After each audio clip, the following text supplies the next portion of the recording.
We now have all of the skills we'll need to tackle our first mini project. For this project, we'll be creating some computational art. For this project, we want our output to be something like these images, where we have an image in the background, and in the foreground, we have shapes that are colored based upon the common colors of that background image. We can choose this type, size, and position of the shapes when we start out.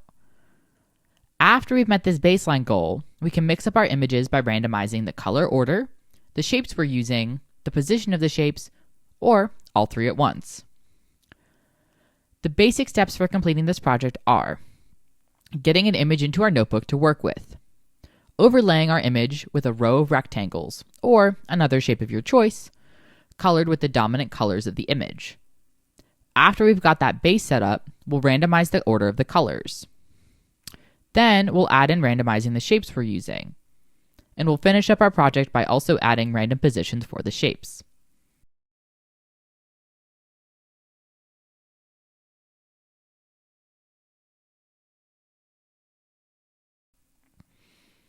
I'm now going to cover our solution for this mini project.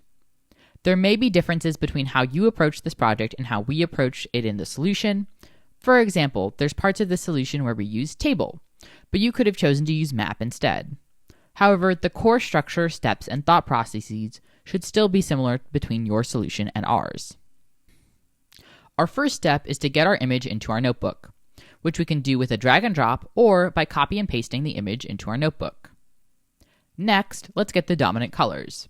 We can use the function dominant colors to do this. We give dominant colors our image, and then, as an optional second argument, how many colors we want returned.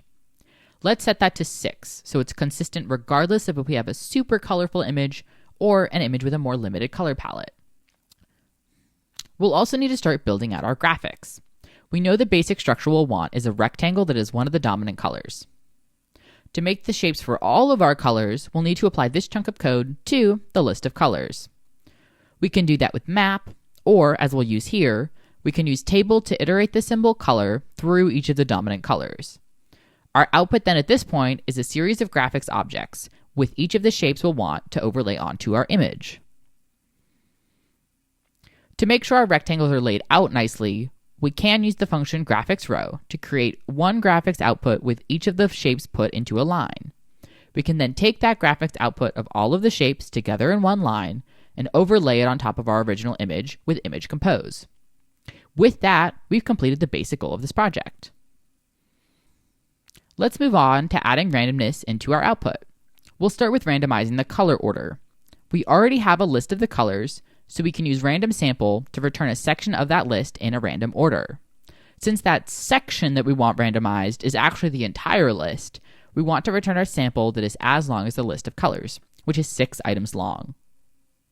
It's important that we recognize that random choice wouldn't work in this case, and that we need to use random sample instead. Random choice with the same arguments would return a list of 6 colors chosen randomly, but those choices are coming from the original list, and therefore we could have repeats and missing colors. Random sample will return a list in which the order is randomized, but it will not return a list with any duplicate items, unless those duplicates were already in the original list. Once we have that randomized list of colors, we can simply take our code from our basic solution and sub out the colors argument in that table for our newly random ordered colors. To randomize the shape used, we're going to pick out a few potential shapes that we could end up with. Let's choose triangle, rectangle, and disc. We can get a random shape from this list using random choice. Since we've got code that returns a shape, we can slot that code into our original solution where we had our original shape, in this case, rectangle.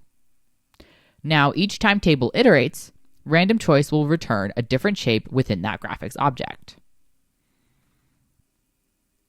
Lastly, let's add random shape locations. If we look at the documentation for image compose, we can give it a third argument for a position of the overlay, or a list of positions if there is also a list of items to overlay in the second argument. We can start by figuring out what our positions will be. You could have it be explicit positions, but to make our code work across images with different dimensions, we can use the function scaled. If we put a number within scaled between 0 and 1, the functions we use scaled in will figure out what value that scaled portion would be. For example, if we want to place a shape halfway across the image, scaled of 0.5 would be that location. Since we're using scaled, we'll need some random values that are between 0 and 1. We can get these values using random real, which returns a random number between 0 and 1 when we don't give random real any arguments. We'll want an x and y position, so we can put those two random numbers within a list to get a coordinate pair. Then, to have our scaling work, we put that pair inside of scaled. Lastly, we know we're going to have 6 shapes, so we can put our scaled statement within table to get a random location for each of the shapes. We'll then slightly change the construction of our solution. We give image compose the same starting image in the first argument. Our second argument is now not the graphics row of the shapes, but just the list of the shapes generated by table. Then we can use our third argument to give image compose those random scaled positions for each of the shapes in that table. With that, we've not only met the basic goals for this mini project, but also completed all of our randomization. With the completion of this mini project, you should now have a grasp on how to use all of these functions in an actual application. We'll be moving on to working more with strings in the next section, but keep in mind all of these graphic skills as you'll need them again for the final projects of this course.